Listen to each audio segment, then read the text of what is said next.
Episode 23 is The Lonely Planet. In this episode, Wander and Sylvia come across a barren planet with no signs of life, because the planet itself is alive, and she takes a liking to Wander but becomes angry and jealous of Sylvia. Yeah, I'm not making this shit up. A planet falls in love with Wander and becomes a fucking psycho-jealous girlfriend in the process.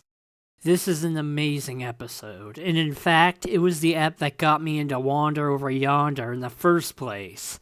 I've seen episodes like The Bounty, The Egg, and The Bad Guy on Disney XD. You know, before they canceled the show just by implicitly doing so for the sake of reruns.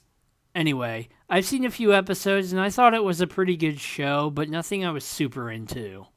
Then I read a post on a forum about how this episode really shows how incredible Wander Over Yonder can be and what really deepened his interest in the show. I decided to give the show another go and saw that app and, well, I felt the same way. I started DVRing the show and that's how it all started. As for the actual episode, it is an incredible example of Wander's and Sylvia's friendship and how incredible the two of them can be. Also, it involves a sentient planet that turns out to be a yandere, and that's just fucking weird. And I love fucking weird. Yep, she's just a ball of dirt, like a lump of shit rolled up by a space dung beetle. Though plain and simple, this cute little planet has tons of potential with room to grow. Wait, are you talking about the planet or the show, Wander? You really think I'm cute? Also, it talks. Damn it, Wander, I'm supposed to undermine things by attaching an also sentence to the end of my rambles. Stop stealing my material! Hello, planet. I'm Wander. What's your name? You're supposed to say, folks call me Wander, not a bland typical I'm Wander. Nice to meet you, Planet Janet. Is she a galaxy girl?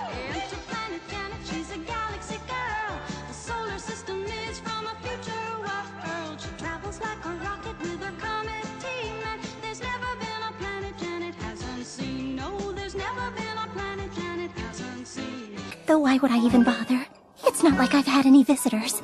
Ever. Running the chum bucket be like, well, buddy, I have been all over this cold, drab, dreary, and empty place, and all I can say is boring! Where the hell have you been? How long does it take to walk around a ball of dirt? Janet, this is Sylvia, my best pal. There isn't a mountain too high, a valley too low, or a river too wide to keep apart a pair of pals like she and I.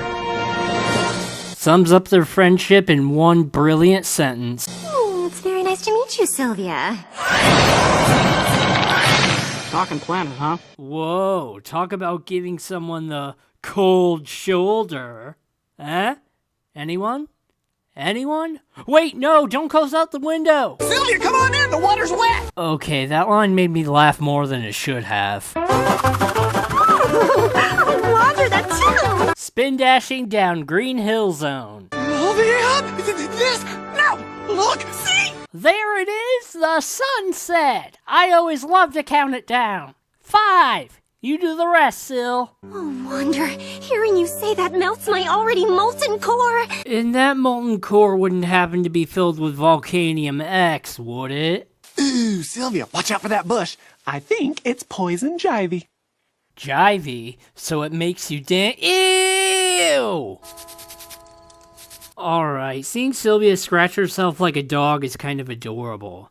Wander, you got any skin lotion in that hat of yours? You have no fucking idea how amazing it feels to rub skin lotion on a rash. It's way more incredible than it sounds. It's like soothing relief almost instantly. You ever clean your ear and get that, like, deep tingling sensation? Well, you get tingly when you use lotion not... Okay, wrong choice of words. It's like that grill event in Tomodachi Life that shoehorns in player interaction by smoke getting blown in Mii's faces. And don't forget Sylvia. I won't. What was that?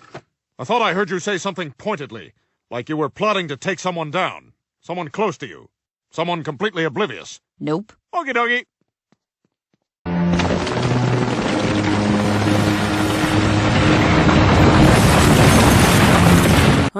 So that's how mountains are formed. They just grow from the ground like plants. And how the hell does Sylvia sleep through a fucking mountain growing right next to her? Wander, it makes sense since we've seen how he sleeps in the day, but Sylvia is more alert than that. Morning, Sylvia! What have you done with Wander? Oh, Wander's fine. He's right where you left him. Give or take a mountain. Sylvia, just run around the mountain. Perspective shows that the grass you are on takes priority over the mountain, so it's just really tall but not very wide. Mountain high. Oh look, it's Super Mario Bros. Styled background mountains. They just need eyes, because for some reason, random objects need to be sentient in the Mario universe. Anyone remember that CG kids show, Roly Poly Oly? It's like Mario, but far more excessive. Valley low.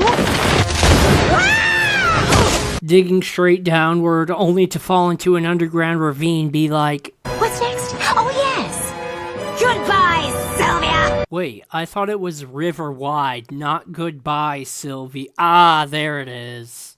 Well, aren't you the hostess with the mostest? All for my guests whom I love the best! Those pancakes look tasty, but I think she just drizzled tree sap on them, because that doesn't look like a maple tree. Y'all have pie after breakfast? Hey, if Peter can order one as an appetizer, then why not, right? You ordered a pie for an appetizer? Oh yeah, don't worry. I'll go to the John and fire one out in about 5 minutes. That should make some room for dinner. As long as you stay here, you can have whatever you want. Like a restraining order, you psycho bitch? Maybe I'll go take a hike, see if I can't find her. Wander, even as a fat ass, you look adorable. You look like one of those disgusting candy peanuts. That's where Smurfs is. Smurfs. Do you like it? Is that a topiary of Wander holding a bomb? Oh, wait, no. It's him hugging Janet. That's actually worse. Just 1 second, Wubsy.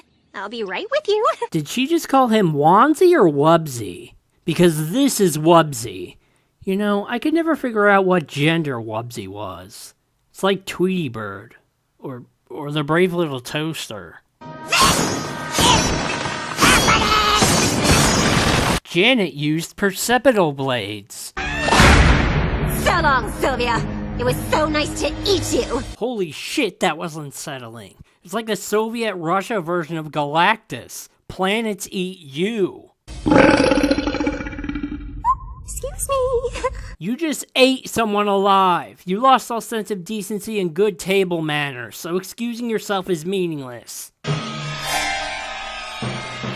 What's disturbing about these is that some of them are actual things that happened to Wander in the past. Like him doing the power of love flexing thing in the egg, or his monocled character with the scroll after he competed against Hater in The Greatest. What I'm asking here is... And since when did I acquire all these portraits of Patrick? Ezane would be impressed with those thorns. You know, if you weren't a psycho bitch. And now it's just you and me, Wander! Until the end of time! Yikes, I'd rather get eaten by that plant from the bounty than forced to kiss that.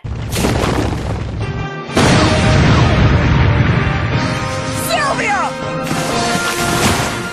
There isn't a chasm deep enough! Wait, it's not pronounced chasm, as in this guy with an M attached to it? Has my life been a lie this whole time? You are not going anywhere with my Wandy Wubsy Woo Woo! Ooh, Wubsy Woozoo. That's something that's even more adorable than Wander. She's trapping us in her orbit! She's also about to go supernova, so to quote the Dixie Chicks in DD Warrior Lady, if I fall, you're going down with me. Shit, eat your heart out, Dominator. Not even you can shoot lava of that scale. If getting lava balls by a jealous planet is how we go out, buddy, well, I'm just glad we're doing it together. I couldn't agree more. I love you, Sylvia. You too, Wander! You too! I've got nothing cute or clever to say here. Just wanted to play this scene because of how great it is. Okay, that asteroid should have made them go the way of the dinosaurs, because there is no friction in space. So without an opposing force, the asteroid would have continued to travel at the same velocity as... Oh, Janet's crying. What happened? Who the grump cares? Let's get out of here! My sentiments exactly, Sylvia. Fuck this crazy planet bitch. All I ever wanted was a friendship like you and Sylvia have. But I guess that's not in the stars for me. Boo-hoo. You tried to kill them. You suck, Janet. Maybe try not being such a psycho bitch and you'll make friends with, like, a star or some shit. I am Maurice, your moon. Dawn of the third day. 72 hours remain. You, Janet, are my world. Should we say goodbye? No, let's let them have their space. Good idea, Syl. You guys don't want to cockblock Maurice. Also, tee-hee planet puns. Oh, Janet, your southern hemisphere is so curvilinear. Translation, nice ass. I thought French people were supposed to be classy. Ooh, you keep talking like that, you're gonna melt my polar ice caps. So that's how it happens. It's not caused by the weakening of the ozone layer or greenhouse gases or whatever. It's caused by the moon turning on the charm for Earth. I guess global warming is a myth after all. Episode 24 is The Brainstorm. In this episode, Commander Peepers tries to propose an invasion plan to Lord Hater, but his boss keeps shooting it down because of the myriad of ways Wander would sabotage it. This is probably my second favorite episode of Season 1. Not only is it a rare Hater and Peepers Season 1 episode, it also illustrates Hater and Peepers' dynamic perfectly. And we don't see that kind of single-minded synergy from them until Season 2. While I'm at it with Season 2, this is the closest Peepers comes to his Season 2 self. He speaks to Hater with confidence and doesn't just take what Hater says as law. On the other hand, Hater speaks to Peepers like someone whose ideas hold at least some merit, and he isn't completely stubborn about his own plans. Not to mention it's funny and gets really over the top as the plan goes on. Ah, Flendar. Ew, that planet looks gross. It reminds me of that boot camp planet from Invader Zim. There's the Wilhelm Warbler again. Wander! What are we going to do about Wander? Cause the moment we try to invade, that furry freak will show up and play a song, or have a picnic, or challenge me to a contest, and just ruin everything! And that's the premise of Wander Over Yonder in a nutshell, folks. We need a completely new idea. Yeah, something fresh and edgy, something that really pops, something totally Wander-proof. A bit early to be talking about Season 2, don't you think, Haiti? Okay, Peepers' brain should not be that big in Season 1. Also, this reminds me of that episode of The Fairly Odd Parents where Timmy switches his mind with Vicky's dog, and the dog's brain is way bigger than Timmy's.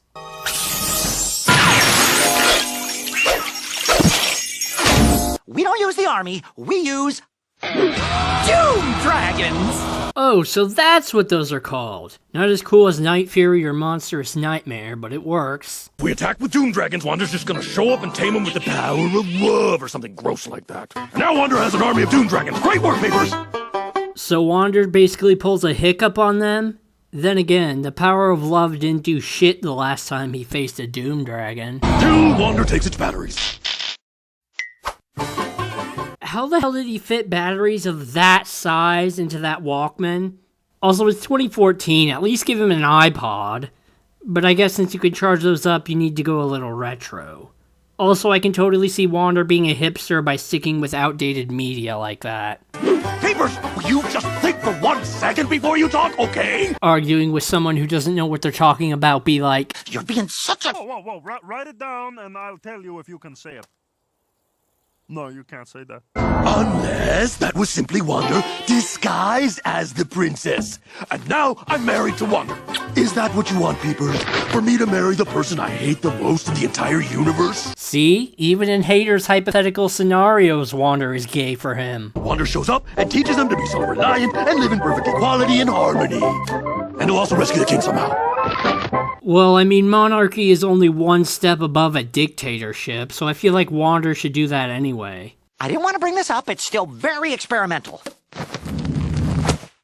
The Planetary Mind Combobulator! The compensating for something canon? And you're definitely right about being experimental, since there are no notes, random-ass numbers everywhere, and it's not even properly aligned on the paper itself. Powered by your own evil energies, it will let you control the entire planet with a single thought. Psh, that's a major threat wannabe bullshit. So yeah, I can totally see Hater doing that. Nope. Banjo. Banjo? Banjo. What about Kazooie? Vibrational frequency of Wander's banjo will just happen to match the frequency of the mind combobulator. It's combobulated. Whatever, causing it to explode. I can actually legitimately see that happening. And I love how he, like me, says, just happen, like he knows how much nonsensical BS Wander doing that is. Wake up in a fishing village, no idea who we are or how we got there. Looks like a cute place to settle down at least. You guys could have ended up stranded on some desolate moon or some shit. We'll start over as simple fishermen and life will be good. What is that canoe made of? Tied together branches? Life must be good for that thing to stay afloat while you guys are sitting on it. Also, Peepers' as had as the coconut. Until Rosa shows up. Who is that? Twilight Sparkle from My Little Pony if she was a Greek siren instead of a horse? Our competition for Rosa's affection will destroy our partnership. At least he refers to it as partnership, since beforehand he didn't even consider himself in Peepers' buds. She'll end up with Ron the Baker. He ain't got no arms. We'll both end up sad old men, wondering what might have been. I figured Hater would be immortal, considering he's undead. Aw, Peepers looks so cute cowering behind the table like a submissive little bitch. Anyway, that's why your dumb comb-over emulator won't work. Can the comb-over emulator at least play NES games? I mean, Nintendo short-printed the NES Classic because they want people to pay attention to the Switch so it's not a flop-dying console like the Wii U, even though it has a similar stupid gimmick attached to it. By the way, did you know the NES Classic cost $60 when it first came out? Now it's in the $300 range. So yeah, comb-over emulator. What if we block out their sun? Warp-generating group hug! Or you could blow up their sun. Warm-generating group hug or not, without the sun, they can't grow crops and they'll live in perpetual darkness. Melt their ice caps. Oh, party planet! Global warming, am I right, folks? Also, take note of that Lord Hater floaty. Destroy all their crops and starve them into submission! Wander, just come along and hand out, Sandwiches? Yay! Yeah, what Bob said. Well, shit, Haiti just threw a wrench in my idea, too. Sorry, guess they forgot yours. That won't be the last time Hater steals food from somebody like a dick. Really big laser on the moon! Sounds familiar. That's no moon. Socks but for hands! Gloves? You mean gloves? No, he wants to wear those on his feet, and beanies on his captain's quarters, too. This is getting us nowhere! Careful, Peepers. You don't want to lash out at your boss that you're so afraid of. What if Wander distracts them with a silly dance, and then Sylvia pulls their pants down? Sylvia isn't a schoolyard bully. She's more likely to kick their asses. I guess that would make her a schoolyard bully either way. Yeah, that ain't happening. Not unless they are those competent watchdogs from The Fugitives. We'll give him an X-ray scanner. Why does the X-ray scanner look like a framed Rick and Morty portal? What if Wander throws a picnic and invites the watchdogs, and because his pie is so good, they all go? It's so good that it can stick to the side of a hill. We'll bring giant ants! Ants that look like Jumbo's experiments. What if he knows a giant anteater? A giant anteater that looks like a puffy blowhog from Pikmin. We'll bring a giant anteater eater! A giant anteater that looks like a Billy Hatcher boss. And I would have brought an anteater eating ant. What if he brings a what? A cat thing with an unnecessary amount of arms and an eyeball in its mouth so it couldn't possibly eat the giant anteater eater? And so on! Well, love him and squeeze him and call him George. What if Wander challenges me to some carnival games? Then you don't play the games! That's season 2 talk, Peepers. What if Wander flies in at the last moment and shoots a shrink ray from his eyes that makes us all teeny tiny?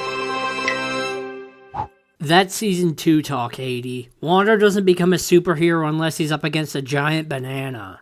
Also, that's not a shrink ray, those are I-beams. We'll bring a radioactive power-absorbing crystal, just in case!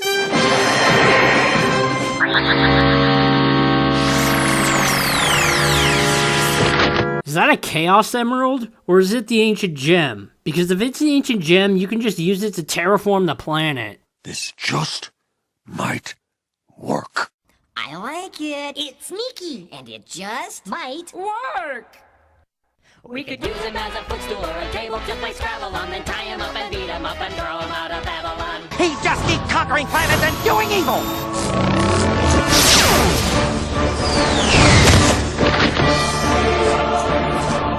And if Wander did show up, the Lord Hater I know would just use his powers to blast him into the next dimension!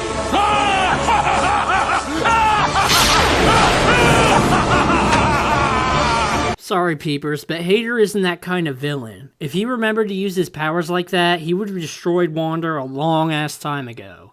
Also, that's way too intense for this show. Wander Over Yonder should not remind me of the bad ending to Abe's Exodus. Pop it up! I'm on it.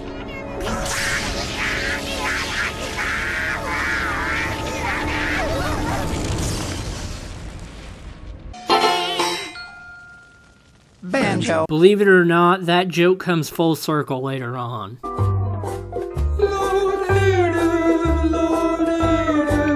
So they can just ice skate on dirt like that? No wonder Hater and Peepers didn't stand a chance.